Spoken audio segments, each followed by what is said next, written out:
Trump की धमकी के बाद से आखिरकार सड़कों पर ईरानी जनता क्यों आ गई है? क्यों पावर प्लांट्स को बचाने के लिए ह्यूमन चेन बनाई गई है?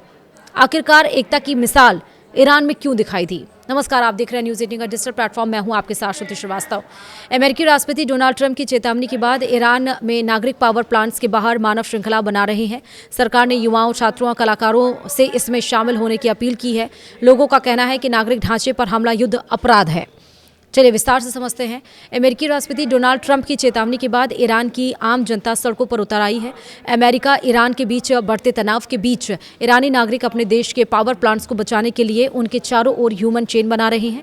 लोगों को डर है कि अमेरिका ऊर्जा ढांचे पर हमला कर सकता है, इसलिए वे खुद इन जगहों की सुरक्षा के लिए खड़े हो गए हैं। मुंबई में ईरान के वाणिज्य दूतावास ने इससे जुड़ा एक वीडियो शेयर किया है। इसमें भी यह दिखाया गया है कि आम लोग एकजुट होकर पावर प्लांट्स के आसपास खड़े हैं और उन्हें बचाने की कोशिश कर रहे हैं।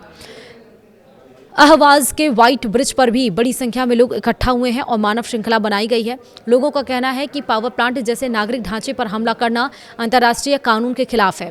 ट्रंप ने 6 तारीख को कहा था कि अगर 7 तारीख को रात 8 बजे यानी कि अमेरिकी समय के मुताबिक तक अगर ईरान के साथ बातचीत का कोई नतीजा नहीं निकला तो अमेरिका पावर प्लांट, पुल और दूसरे ढांचे को नष्ट कर सकता है।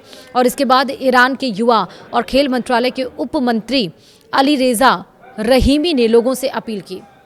उन्होंने युवाओं, खिलाड़ियों, कलाकारों, छात्रों और प्रोफेसरों से कहा है कि वे इस अभियान में शामिल हों। उन्होंने सभी से कहा है कि 7 तारीख को देश भर के पावर प्लांट्स के बाहर इकट्ठा होकर मानव श्रृंखला बनाएं। रहीमी ने इस ईरानी युवाओं के उज्जवल भविष्य के लिए मानव श्रृंखला नाम दिया है। उन्होंने कहा कि लोग एक साथ खड़े होकर यह संदेश देना चाहते हैं कि आम नागरिकों के ढांचे पर हमला करना युद्ध अपराध है। ईरान ने अमेरिका के साथ सभी सीधे और अप्रत्यक्ष बातचीत के रास्ते बंद कर दिए हैं। सरकारी मीडिया के मुताबिक अब दोनों देशों के बीच किसी भी तरह का संदेश यानी कि आदान प्रदान भी रोक दिया गया है। 28 फरवरी से जारी युद्ध में ईरान के 3500 से ज्यादा लोग मारे जा चुके हैं। वहीं लेबनान के स्वास्थ्य मंत्रालय के मुताबिक 2 मार्च से अब तक इजरायली हमलों में कम से कम 1530 लोगों की मौत हो चुकी है। इस बीच में आपको बता दें कि जिस हम बात कर रहे थे खर्ग आइलैंड पे, जिस पे अमेरिका की नज़र थी, जिसको वो कब्जा करना चाहता था और उस पर युद्धपोत की तैनाती भी चाहता था और उसके लिए उसने नाटो देशों से मदद मांगी थी, जिसमें उसको मदद नहीं मिली थी। उसी खर्ग आइलैंड पर जहाँ कई बार अटैक करने की बात कही जा चुकी है, वहीं आज 7 अप्रैल को शाम होते होते कई सारे एंगल से खर्ग आइलैंड पर अटैक भी अमेरिका की तरफ से किया गया है। लेकिन ईरान अब ये दिखाना चाहता है कि अगर अमेरिका ने छोटी सी भी गलती की तो वो इसको किस तरह से, इस पूरे जंग को किस तरह से मोड़ लेगा। इसीलिए लोगों को अब सड़कों पर उतार दिया है पावर प्लांट्स को बताने के लिए, क्योंकि उसी पावर प्लांट्स पर अब टारगेट पूरा का पूरा अमेरिका का है। वीडियो में ताही, नमस्कार।